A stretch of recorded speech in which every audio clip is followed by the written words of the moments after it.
Claire had only been in town for 6 days, and already she found herself drawn to the little cafe on the corner of Maple and 3rd.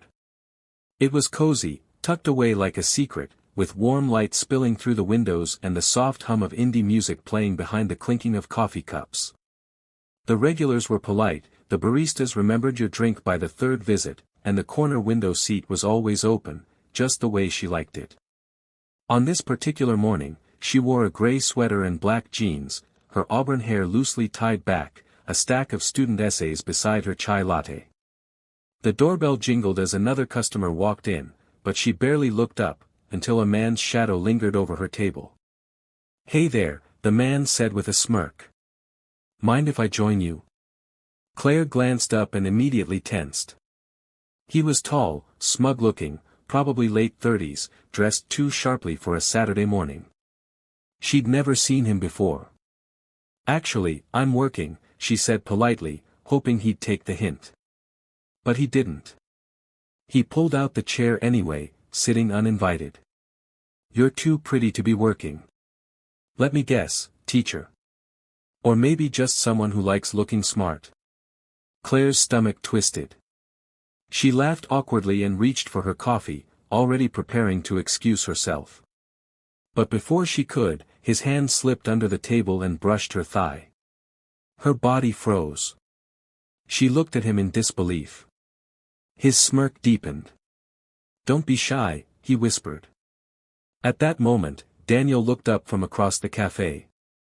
He was sitting quietly with his 6-year-old daughter Lily, who was coloring in her unicorn book and sipping apple juice. He'd noticed Claire before, always quiet, always kind. But the look on her face now made his blood boil. Without a word, he stood, told Lily to stay seated, and crossed the room. No one else seemed to see what was happening, or maybe they didn't want to. But Daniel had seen. And for him, that was enough. He approached the table slowly, his presence calm but firm, every step powered by quiet rage. Claire looked up at him with wide eyes, unsure of what was happening. Jason, the man, barely reacted, until Daniel spoke. "You need to leave. Now." Jason turned his head slowly, eyeing Daniel with arrogant amusement. "Excuse me?" he asked, lounging back in the chair as though he owned the place. Claire's breath caught, she was still processing what had just happened, still in disbelief that someone had stood up for her. Daniel didn't flinch.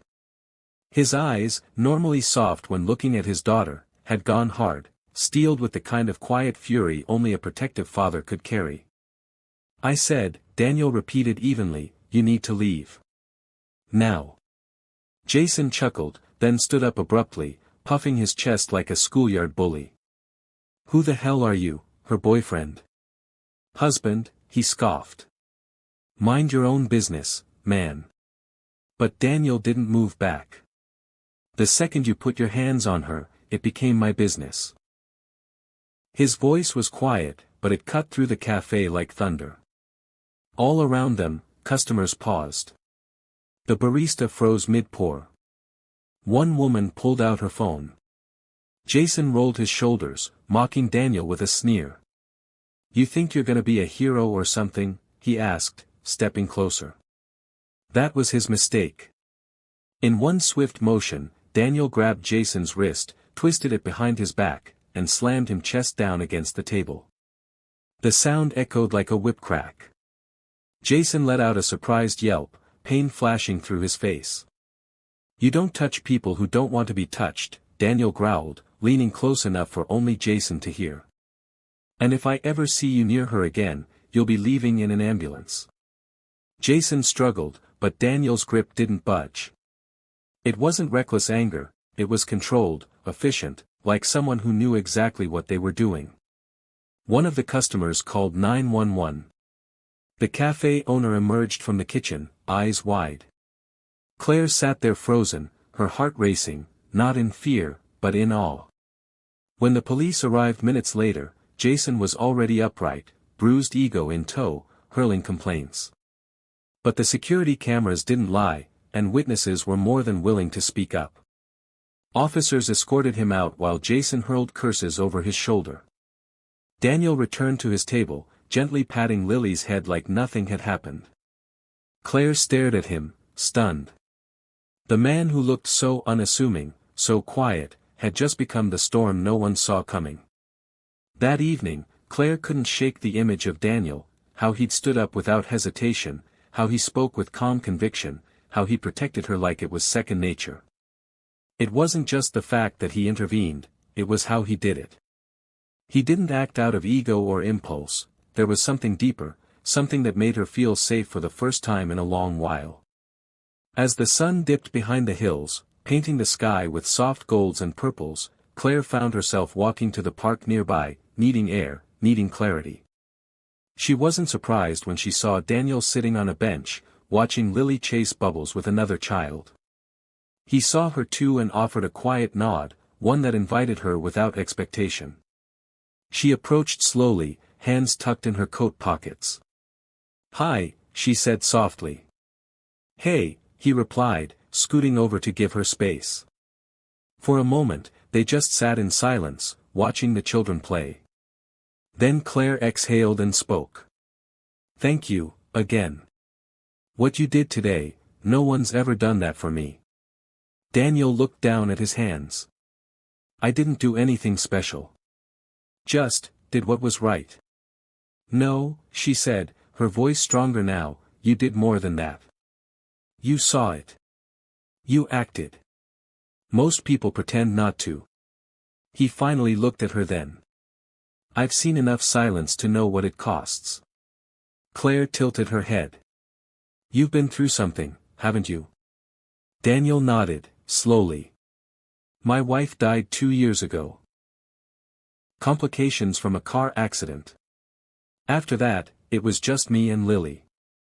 I promised her I'd protect our daughter, and any woman who needed someone to stand up when others wouldn't." Claire's throat tightened. There was no performance in his words, just raw truth. "I left a toxic relationship 6 months ago," she admitted. "Ran from a man who made me feel small. I thought starting over would mean starting alone." "You're not alone anymore," Daniel said gently. She looked at him, really looked. Behind the quiet exterior was a man who had carried pain, and yet still chose to protect others. In that shared silence, something shifted. Not romance, not yet. But trust. And in Claire's world, that was everything. Monday morning brought with it a quiet warmth as Claire unlocked her classroom door, ready to start another school week. As she walked to her desk, she noticed something unusual, a hand-drawn card resting neatly on top of her planner. Curious, she picked it up and smiled. The front was a crayon drawing of a woman with brown hair, wearing a superhero cape, holding a coffee cup beside a tall man in flannel. Beneath it, in wobbly handwriting, were the words, "You're my dad's hero." Her heart swelled. She opened it to see Lily's name scribbled in bright pink. Claire laughed softly, touched in a way she hadn't expected. She held the card close to her chest for a moment, then slipped it into her bag like it was something precious. Later that afternoon, as she stepped outside the school gates, she spotted Daniel leaning casually against his truck, Lily waving from the passenger seat. He held a coffee in one hand and something else in the other, a bouquet of wildflowers, small but thoughtfully picked. Claire walked up, smiling. "You didn't have to," she began, but he interrupted gently. Lily insisted on the card. "The flowers were my idea." He handed them to her, slightly awkward but sincere. She accepted them with a quiet laugh. "Tell Lily she's got a future in art," she said. Daniel looked at her then, serious but kind. "Claire. I'm not great at saying things. I've kept to myself a long time.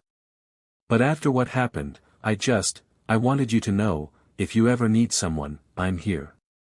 Not just as the guy in the cafe. But, as someone who sees you." The words landed heavier than he probably realized. Claire's eyes softened. "You saw me when no one else did," she whispered. "That means more than I can explain." There wasn't a grand gesture, no kiss or sweeping romance. But as they stood there under the gentle setting sun, Claire slid her hand into his. He looked surprised at first, then quietly grateful. Lily peeked through the window and giggled. For the first time in a long while, Claire didn't feel afraid to trust again. And Daniel, who had spent so long being strong for others, finally felt seen himself. Whatever came next, they would face it not as strangers, but as something far more rare. Kindred souls who found each other through courage.